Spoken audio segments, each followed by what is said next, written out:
Okay, here you go, Roen. Hello, everyone.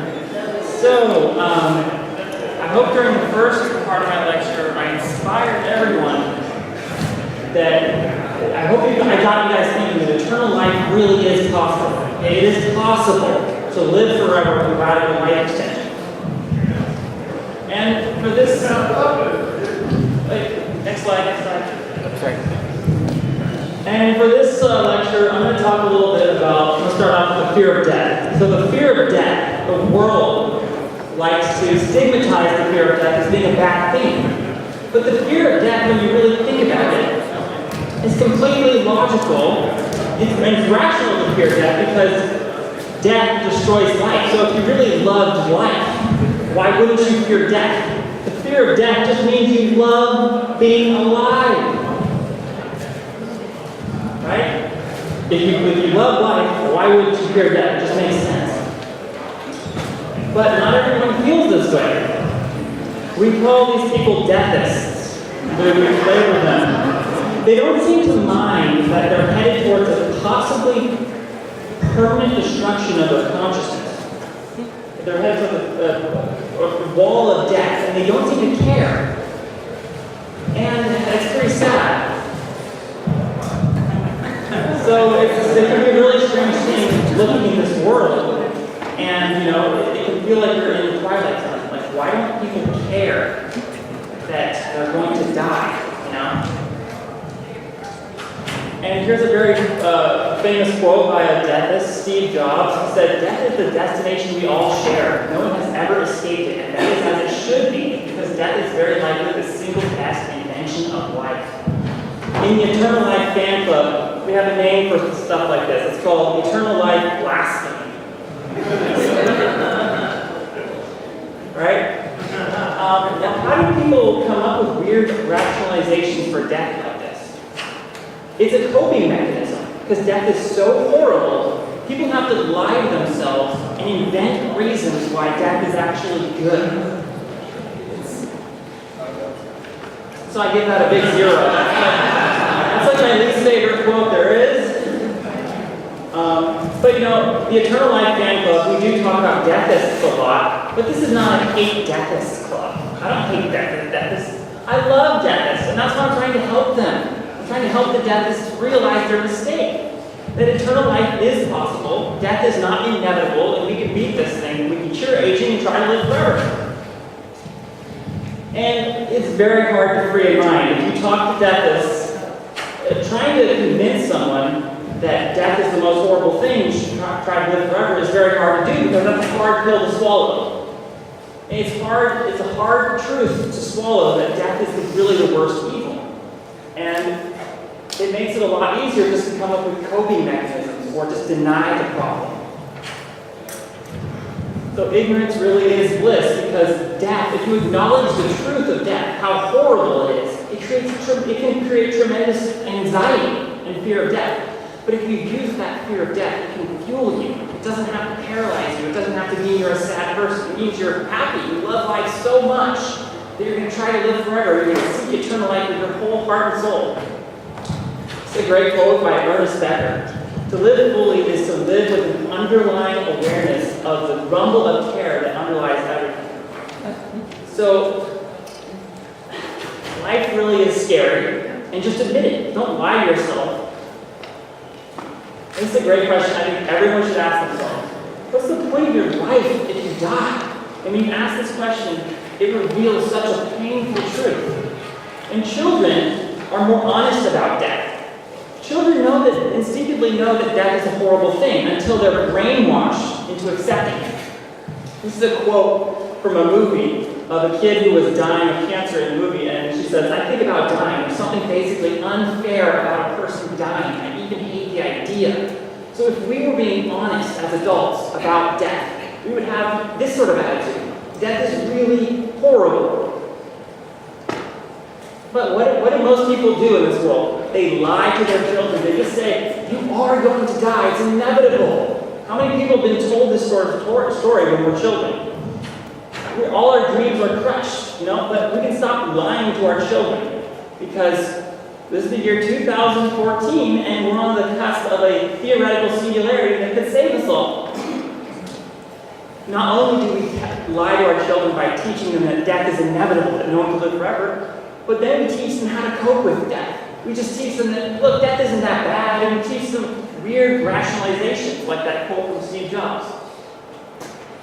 And the ultimate coping mechanism for death is the afterlife.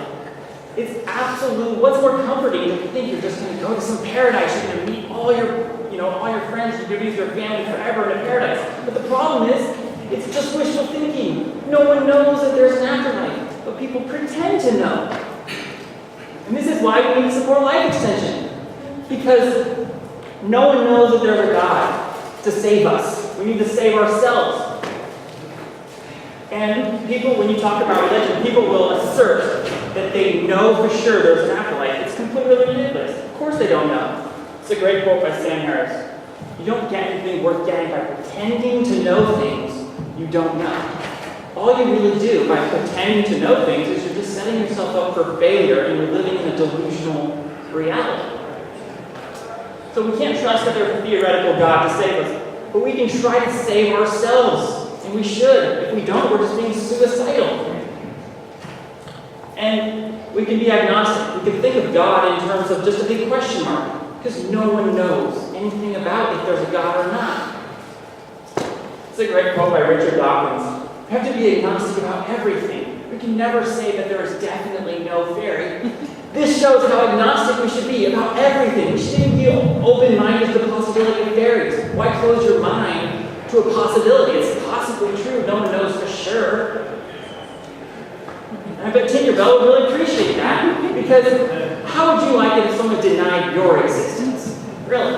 No one knows for sure. But people ask the question, well, what if God does exist? Okay, that's a valid question to ask. We don't know, and I'm not pretending to know. It's possible. But then the next question is, well, which God? Which God are you going to believe in? Which of the thousands of different gods is the real God? Or what are the attributes of God? Is he nice? Is he mean? Is it a he? Is it a she? What's the standard of salvation? Is God strict? Is he forgiving, as the Christians tell us? We don't know. Is it a deistic God? Did God just create us and then just take off? And there's no salvation? We have no way of knowing. Where's there no God at all? So all of these questions about God are completely impossible to know. This is why it's so important to just be agnostic. And just, if you wanted to prepare for a possible God, then just prepare for anything. Because any questions you ask about God are a complete hypothesis. There is no, correct answer where you can say, okay, it's this way for sure, or there's definitely no God, or there definitely is a God. No one knows. It's impossible to know. And you don't need to just trust what some pastor is telling you, or trust what a holy book is telling you, because just imagine for yourself, all of those other sources of information are unreliable. No one can know if they're true or not. So just imagine for yourself how God might be. And this is a great quote. Live a good life. If there are gods and they are just, then they will not care how devout you have been, but will welcome you based upon the virtues you have lived by. So in many religions, we're taught that belief is such a great virtue, that you can just believe something and God will count that as virtue. And then God will punish you if you don't believe the right thing. I think that's pretty silly. I don't think beliefs are really virtues, because I don't think people can control what they believe. But we can all control what we can do, and we can decide to be a good person. And so, instead of trusting in a theoretical God that might or might not exist, we can all trust in goodness. We can just be a good person, because regardless if you believe in God or not, being a good person will always increase your chances of living forever, because there's reciprocal altruism. If you do good things to other people, more likely good things are going to come back to you. And the inverse of that is the risk of punishment.